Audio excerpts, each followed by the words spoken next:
They don't call them starters and relievers, but in football there are players who appear to be suited to the different roles. Time now for Flashback, and today we feature a guy who was great off the bench, Joe Barnes. Here's Rod Smith. Barnes keeps the ball to the 5. Touchdown, Montreal.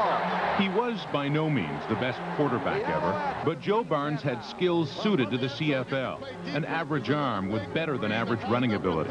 Like a lot of CFL QBs, this Texas native came to Canada after being spurned by the NFL. Well, I was traded to the New York Jets from the Chicago Bears in 1975, and they released me, tried to make a running back out of me. And then Marv Levy was coaching Montreal at the time, and he called me and said, hey, I want you to come up here and play quarterback for me.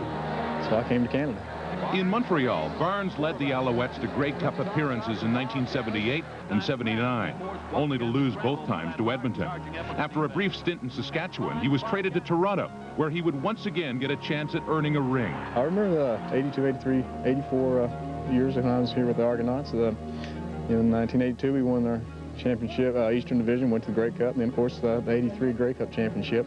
Definitely remember that. It was probably one of the highlights of my career, coming off the bench and winning the MVP of the Grey Cup game. In the 83 Grey Cup, Barnes replaced an ineffective Condredge Holloway and led the Argos to a one-point victory over BC. He earned the game's MVP.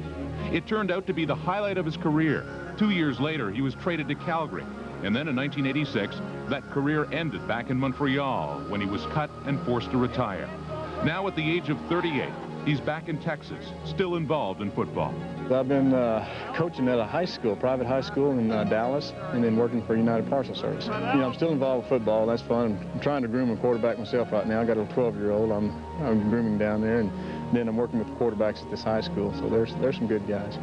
And Barnes says he'd recommend the CFL to any of them. Rod Smith, TSN.